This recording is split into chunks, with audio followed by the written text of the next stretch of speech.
Hello and welcome to the Dr. Julia Sen Health and Wellness Podcast. I'm Dr. Julia Sen and today I'm talking to Dr. Paul Barrington Chell. So Paul, welcome to the clinic. It's great to be here. Thank you for having me. We met back in 2009.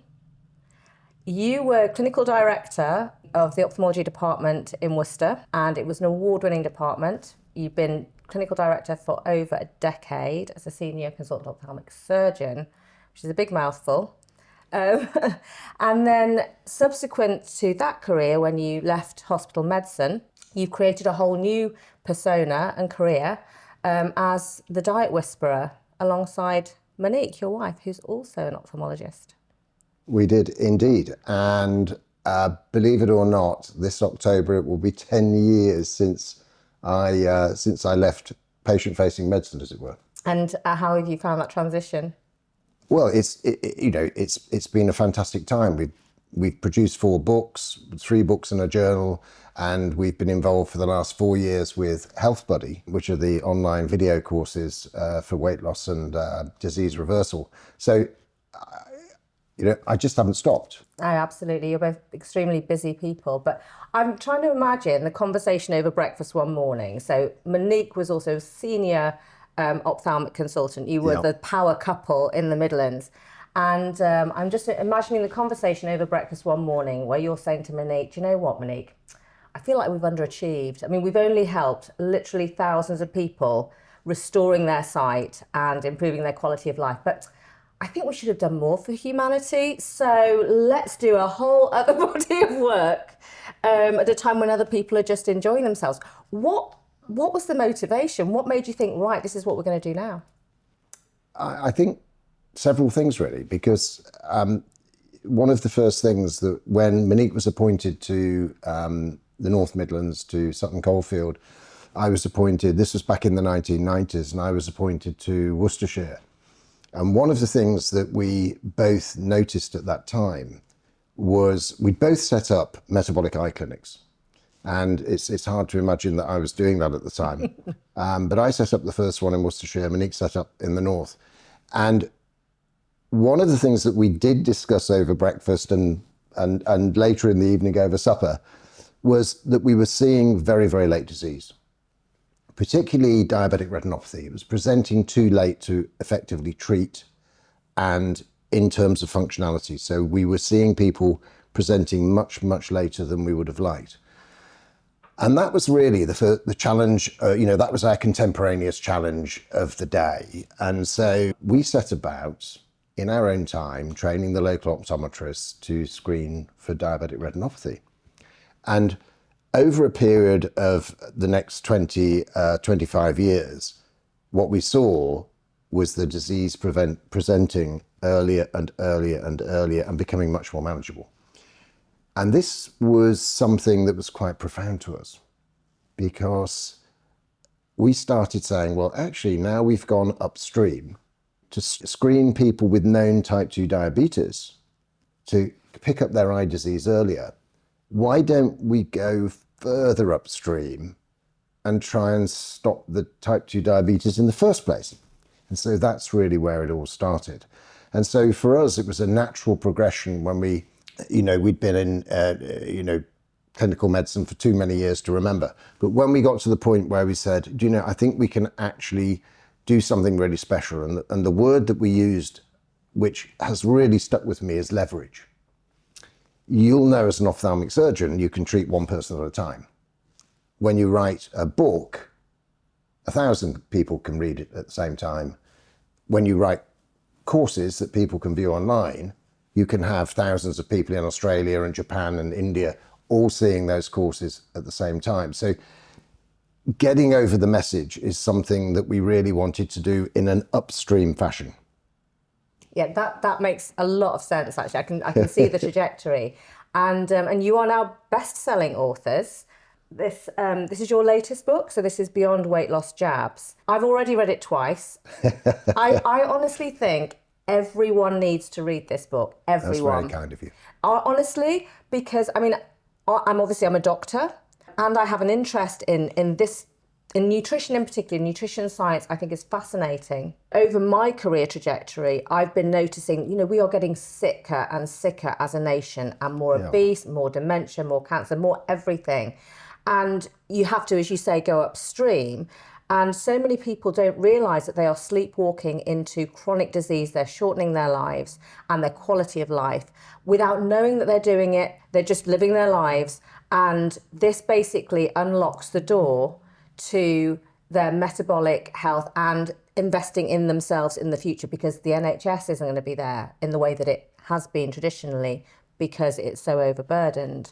It's completely overwhelmed.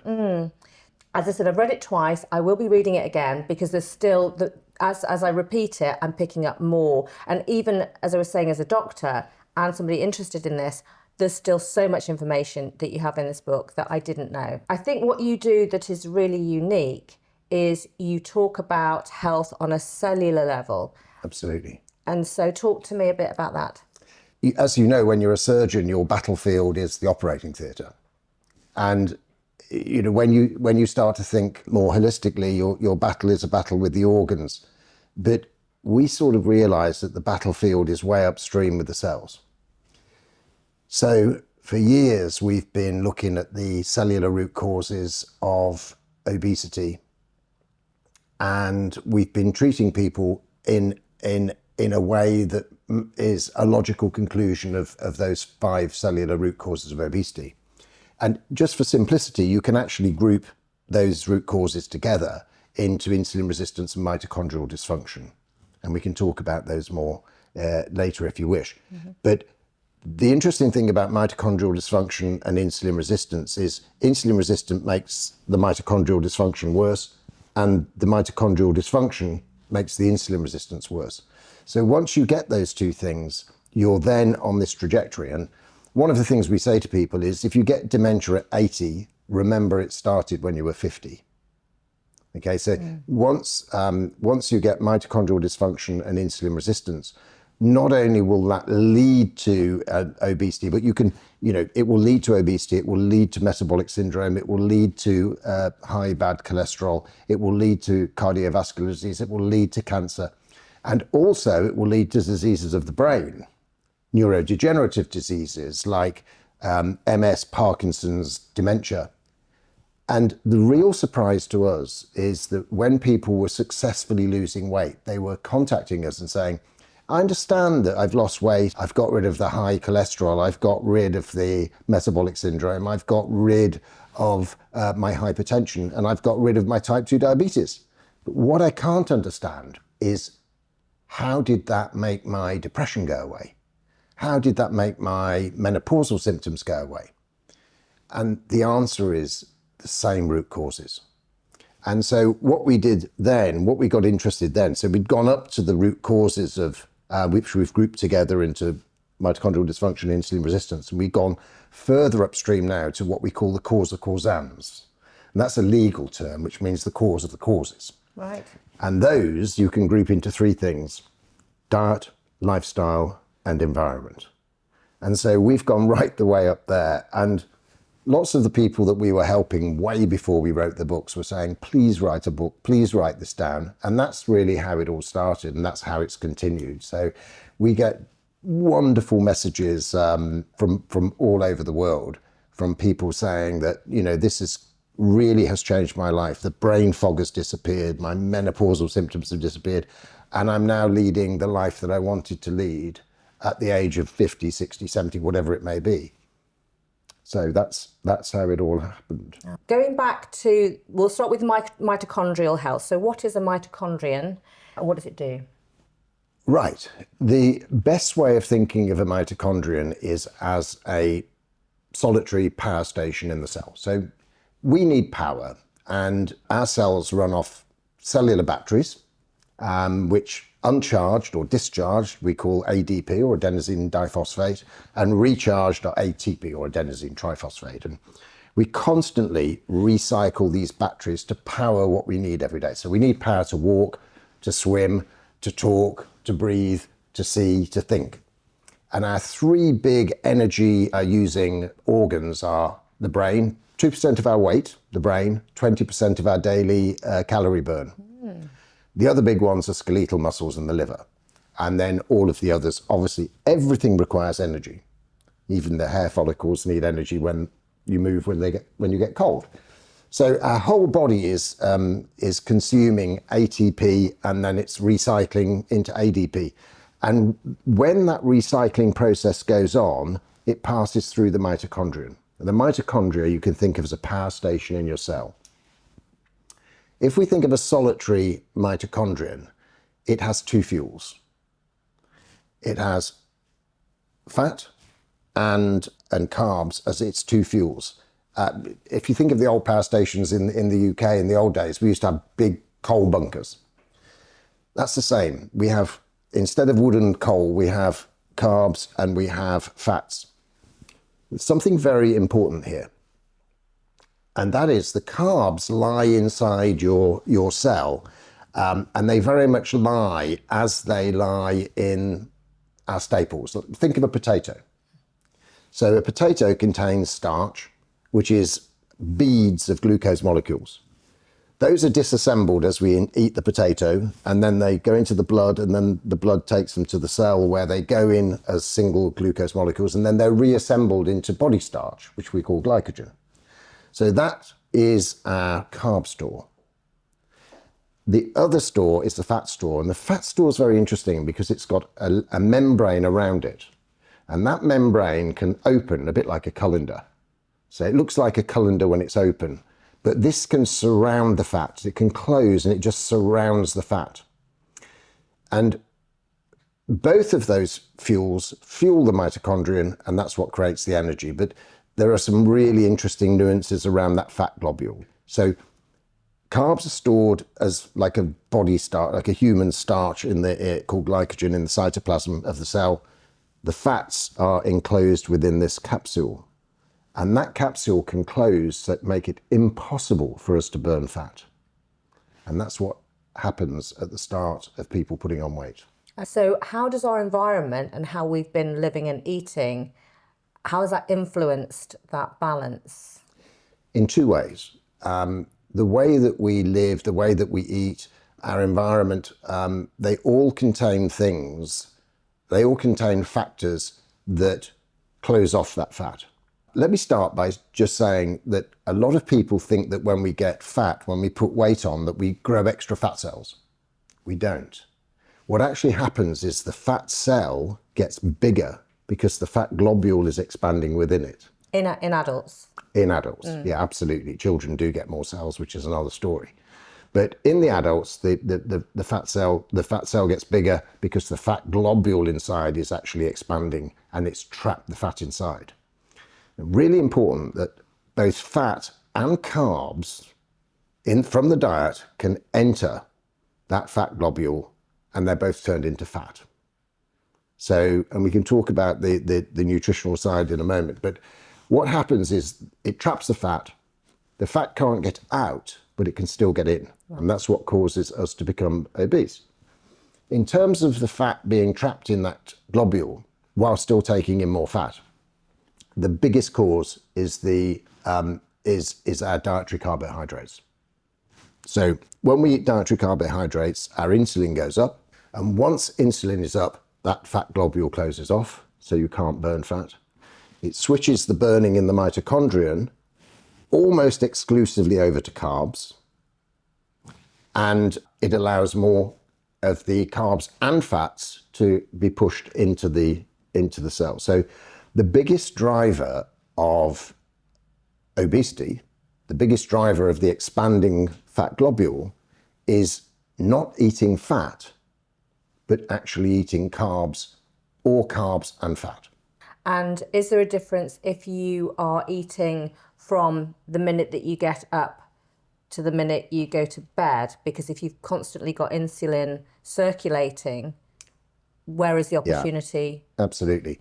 There was a great study done in Israel on this, and what they did was they took some people and they gave them exactly the same meal as one meal a day. And then the other group, they took the meal and they divided it into 5 small meals. With the 5 small meals, if you're eating the staples, which are rice, pasta, potatoes, bread and cereals, and some people would add beer to that. They're essentially just chains of glucose molecules. When we eat them, they're quickly disassembled. They raise the blood glucose very quickly, which tells the pancreas, release some insulin. There's a very interesting and fundamental difference. And this really explains why calories are not the only and the most important thing. But food timing is an imperative, and food frequency. So if you take, for example, a 1,500 calorie meal and you eat that in one go, say at lunchtime, and a lot of people live like that, it's called NOMAD or a 1 meal a day diet. What you do is as you eat that meal, you get a spike of insulin, but both sides of that meal, the insulin is at its basal level. When the insulin is down at its basal level, your fat globule opens up and your cells then become able to burn both carbohydrates and fats. So the fat burning has not been shut off. As soon as you split that meal into 5 meals of 300 calories, what happens is you get insulin spike, insulin spike, insulin spike, and that happens 5 times in the day. So most of your day, you've got insulin present in the blood. When insulin is present in the blood, fat is going into the fat globule, carbs are being converted into fats going into the fat globule, and the fat is trapped in there. So you've then stopped the fat burning and switched to carb burning. This is the fundamental of weight gain.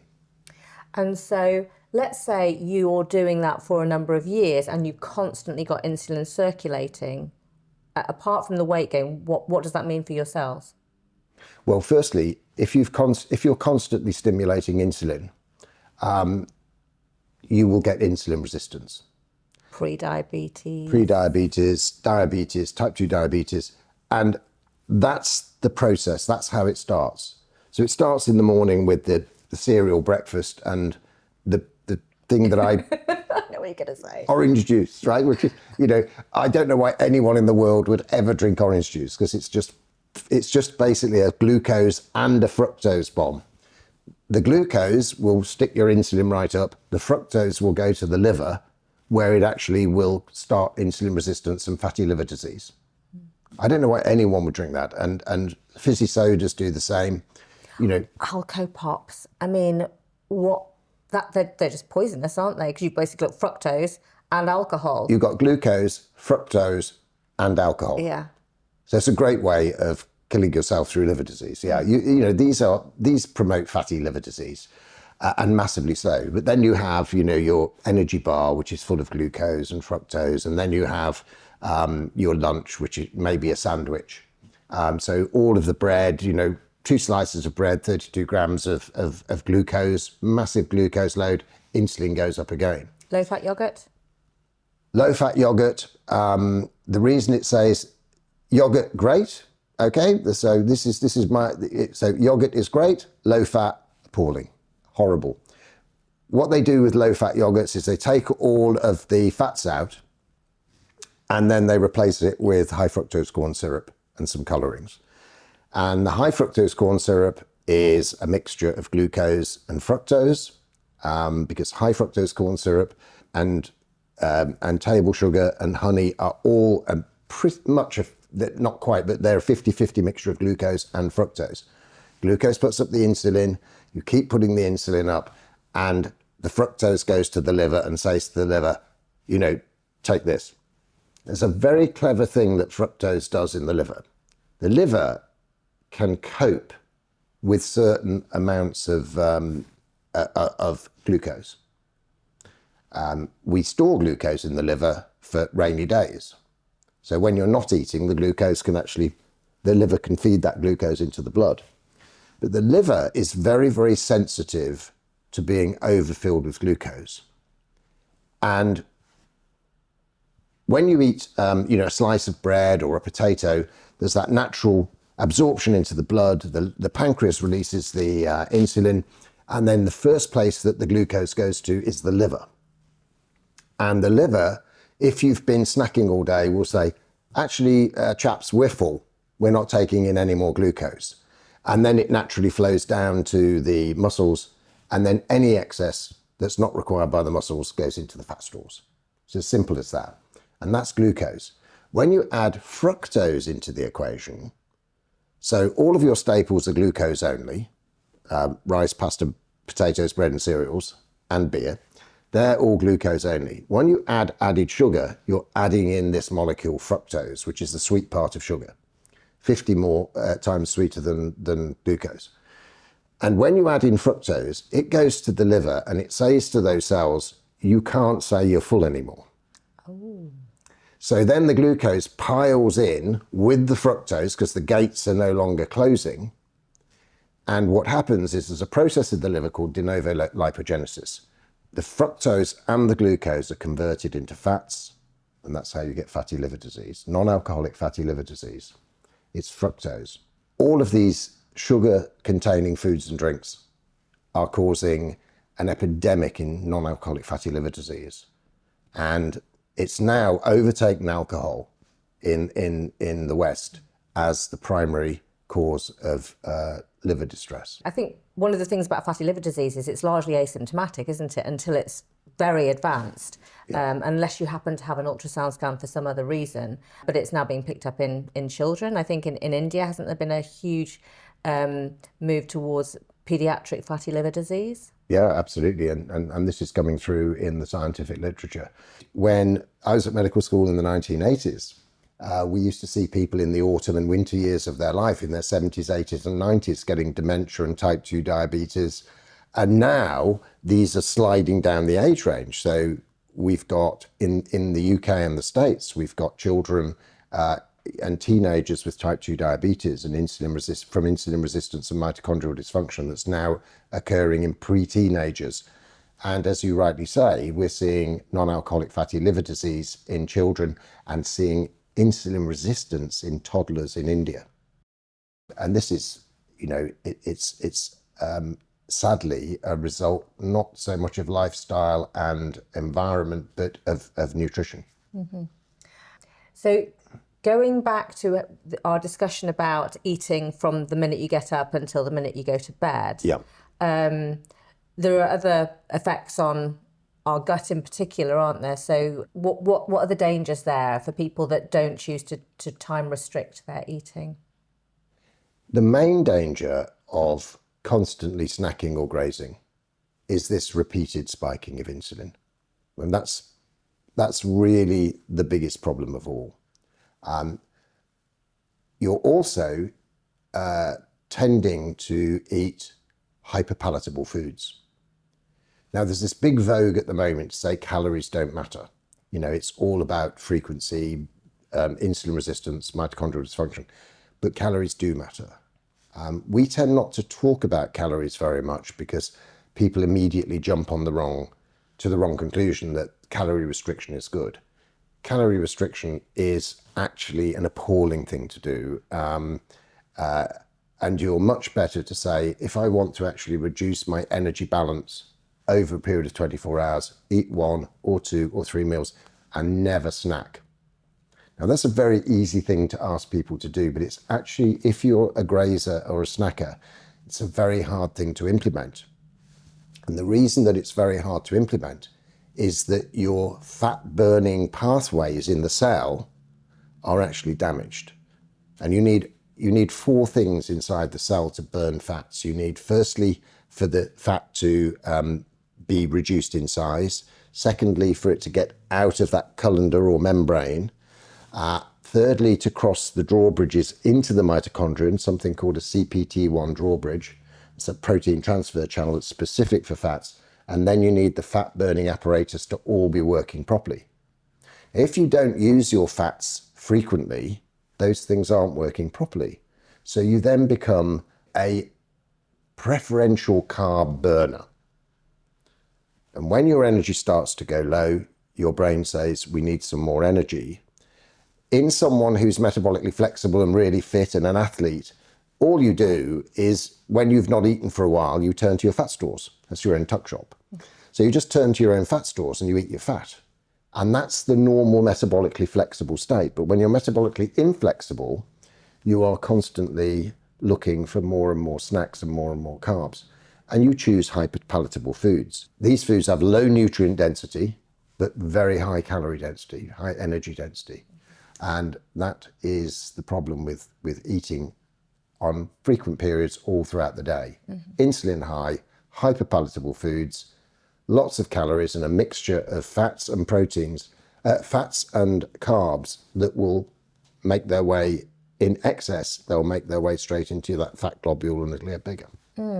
You mentioned athletes, but we don't all have to be athletes to be metabolically flexible. Anyone can turn it around. Anyone can become metabolically flexible. You just need to know how.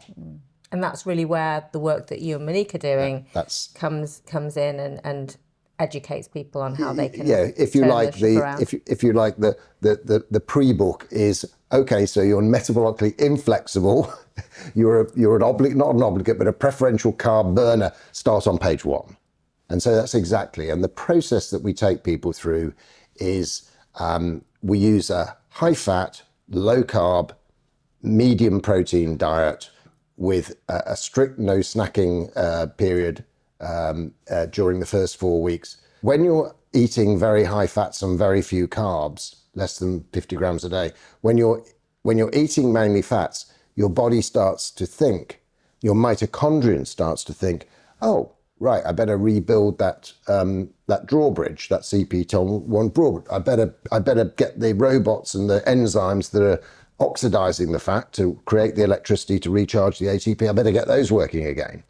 And so what actually happens in reality is you start to switch on those genes that had previously been switched off by that high carb diet. When people hear the word fasting, it frightens a lot of people. I tend to talk about time restricted eating because it sounds you kind of listen to the eating bit, and I've been doing that for about 9 years now. And I was frightened about it to start with because I thought, will I be able to perform if I'm having dinner and then I'm sleeping and then I'm not maybe having my next meal till midday, which is what I do now every day. But initially I thought, will I be able to operate? Will I be able to think?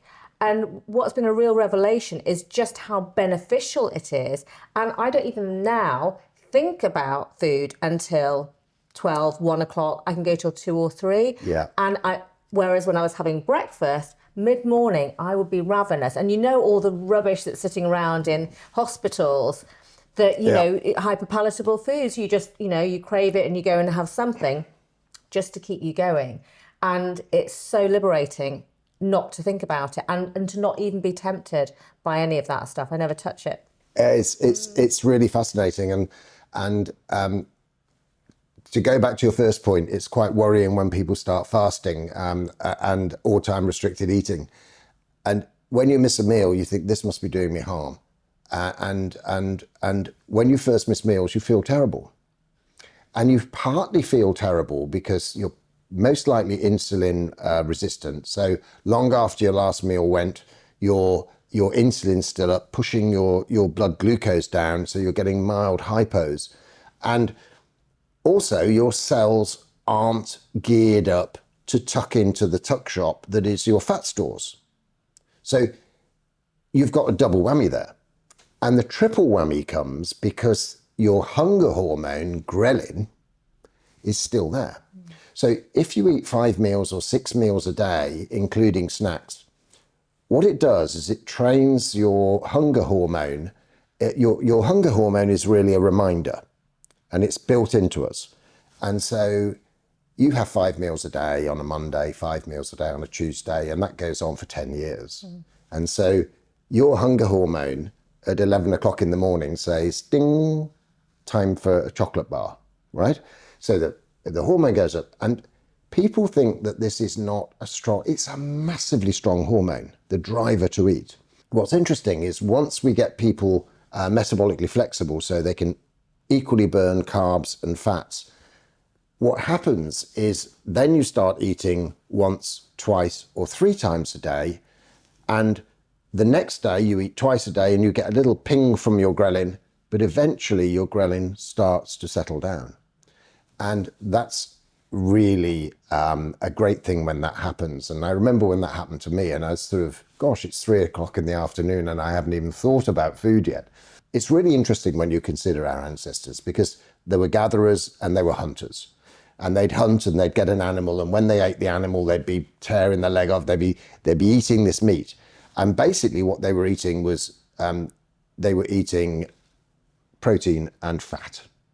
And that's what they would eat for 3 or 4 days. Then they would think about, if they can't catch an animal, they'll think about some gathering, some vegetables, some fruits, and maybe some root vegetables. And so we didn't really, until very recently in human development, eat these things together. And that's where a lot of the problems lie. When you eat hyperpalatable foods, they're hyperpalatable because they've got a mixture of protein, fat, and carbs, and often sugar. And when you eat those foods, the interactions, the things that the carbs stimulate the insulin stimulates the carbs and the fats to get into the fat cells.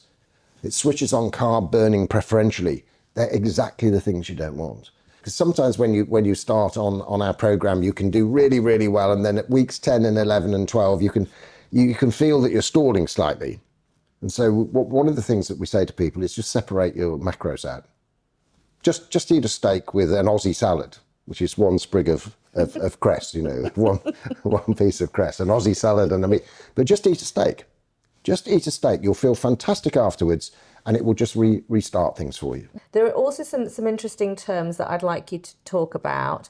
Autophagy and mitophagy in terms of... Fantastic. I mean, this is just one of the most incredible... I was showing someone yesterday a chart of 1 meal a day in terms of the insulin. And there's flat insulin coming.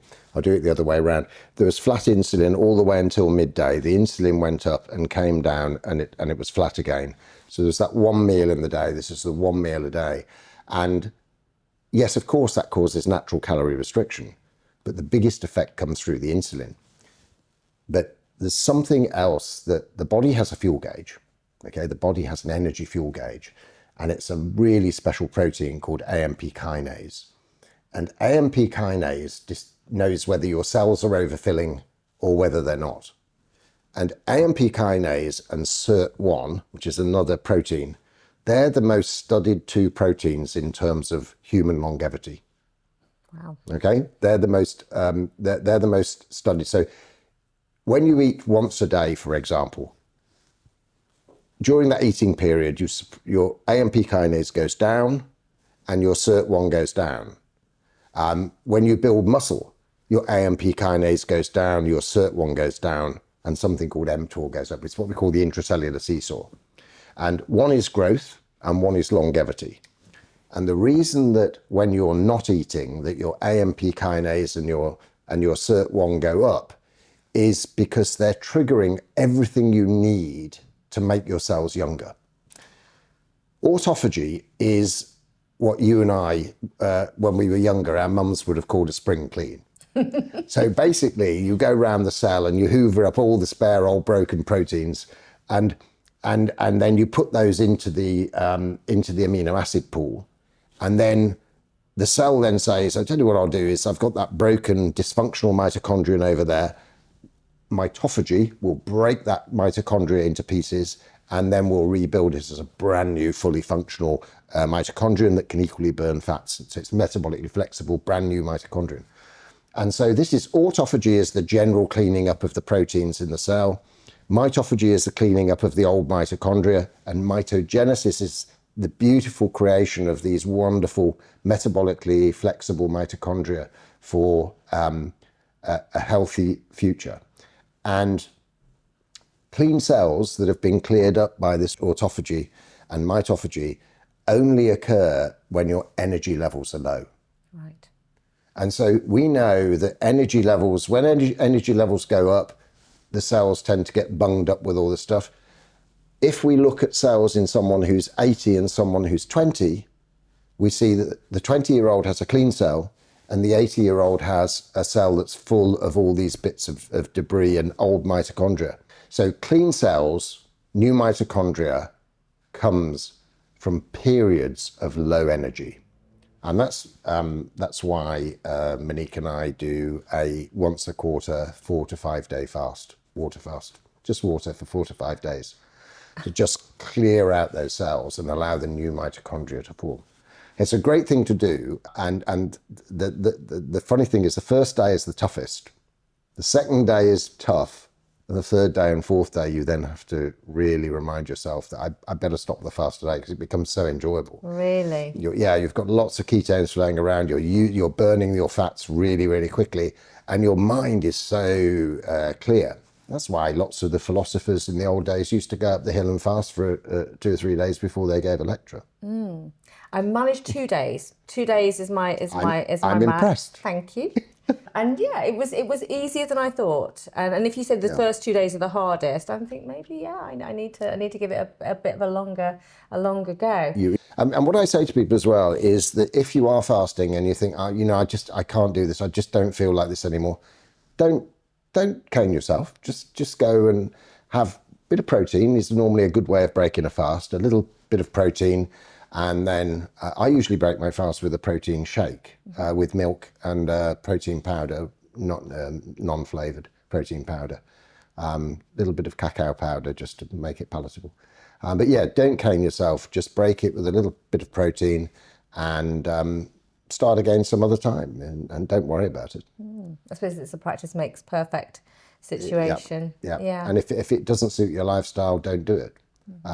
But most of us have found ways of fitting it in, and it's just so powerful because it creates those cells that are clean and empty, which we see in younger people. We know that prolonged periods of high AMP kinase and SIRT1 are associated with a longer life or lifespan and a longer health span. So that's really important.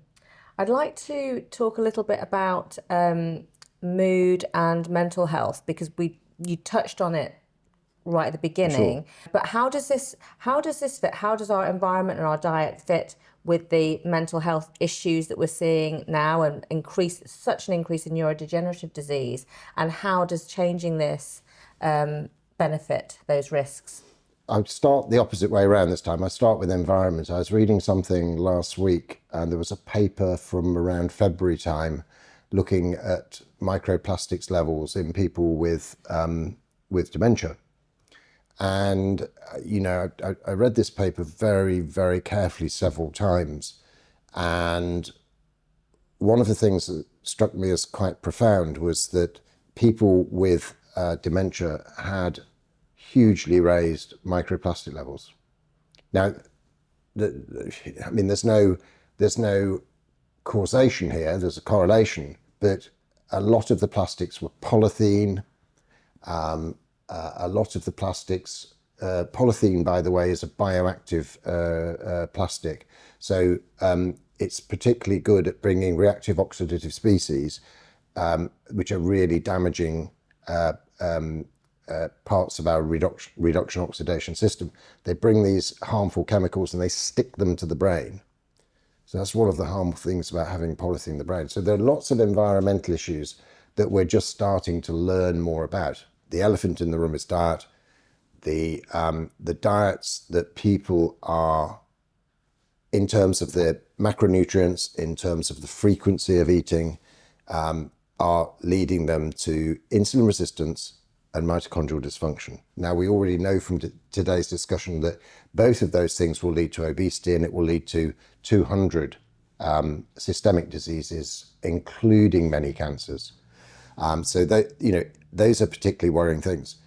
But after we had lots of N=1 case reports from people all around the world writing to us and saying, my diabetes has gone away, I get that, but why is my psychiatrist now saying that my depression's gone away and he's weaning me off the tablets? And there's a great guy in Harvard called Christopher Palmer who wrote a book last year. And when I read this book, the penny dropped, because Chris Palmer describes mental diseases, mental disorders as metabolic syndrome of the brain. Right. Type 2 diabetes. type 2 diabetes. But right, when you roll this back and you go upstream again, where do you come back to? Mitochondrial dysfunction, insulin resistance. And, the biggest thing that I would say to anyone who's, anyone that's suffering from anyone who has mental problems, anyone who is suffering, is discuss with your psychiatrist or psychologist whether or not they can embark on a plan that will restore your mitochondrial health and your insulin. Because one of the things that is really important to say is you don't do our plan, for example, and then stop your medication. You've got to do the plan, get yourself healthier, and then go and see your doctor to actually decide when you can start tapering the treatment, and if. It doesn't work for everyone, but it's certainly a great tool. There are other groups. Think children, you'd say probably this isn't for them at that stage. The educational element, very much so. But yeah, absolutely, and I think that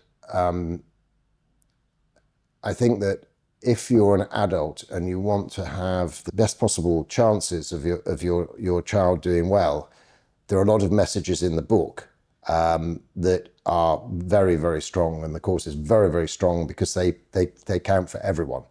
But no, we don't. Children are in a growth phase. They need very healthy diets. They need lots of micronutrients and macronutrients in the right proportions so that they can grow and develop in the way that they should. But we also want our children to develop healthy brains, and we also want our children to develop healthy minds. And one of the things that people will learn from the program, our programs, is there's so much to learn about keeping your children healthy. And I can remember as a kid myself that there was the great American dream. Part of the American dream was OJ for breakfast, which my parents couldn't afford, but orange juice for breakfast and a big plate of breakfast cereals. Now, I just wouldn't recommend that for any child. Absolutely. It's setting them up for the day to fail. Yeah, I recently went into a sixth form college, and I spoke to the students there about gut health, about metabolic health, and also about how what they were eating when they were studying for their exams could help their performance or hinder it, just depending on making those choices. Because probably the last thing on their mind is, what do I need to eat? Much more likely they'll go and grab a bag of crisps or something. But I think the message needs to get out there, doesn't it? We skipped over environment really there quite quickly, but I was in a discussion last week with somebody who owns a bed distribution company. And we were talking about the various beds because he'd said he'd seen this article that had come out about our sofas in the UK have all these the fire retardants and things in them, and what did they do? And he was asking me about those things. And one of the things I said to him, if I owned a bed distribution company, I would actually say the greatest thing that you can do for your children is get them a bed that's made of natural fibres. That has no fire retardants, because if you make beds from natural fibres, they're naturally fire retardant, so you don't have to put the things on. And what you'll do then is you'll actually you'll de-expose the child to those chemicals, which we know are metabolic. We know that they interfere with hormonal homeostasis. And secondly, if you get good sleep, it locks in your memory. Now, a lot of people don't realise that when you get a totally good night's sleep in all of the sectors of sleep that you need to have a good night's sleep, which is regularity, total time slept, and the factors, you need to get the various factors right. So it's quality, quantity, and regularity. But one of the things that we used to do was we used to train footballers who take free kicks and teach them how to sleep properly to lock that in. Because when you're training to do a regular task, like a new operation, if you actually train, and there are certain ways of training, imagining the training and various other things, and then you get good sleep, it locks it in. It takes it from your short-term memory and puts it into your long-term memory.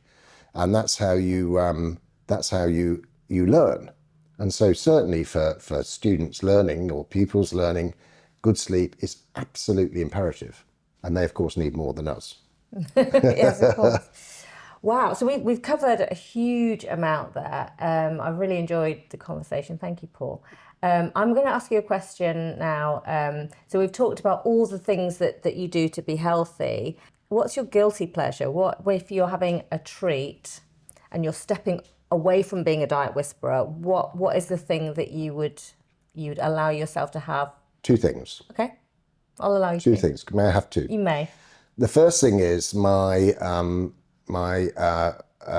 chummies from the rugby club will often call me and say, would you fancy coming out for a beer? Mm-hmm. And I have a rule. If I go out for a beer, I do a 10K run before. Okay. What does that do?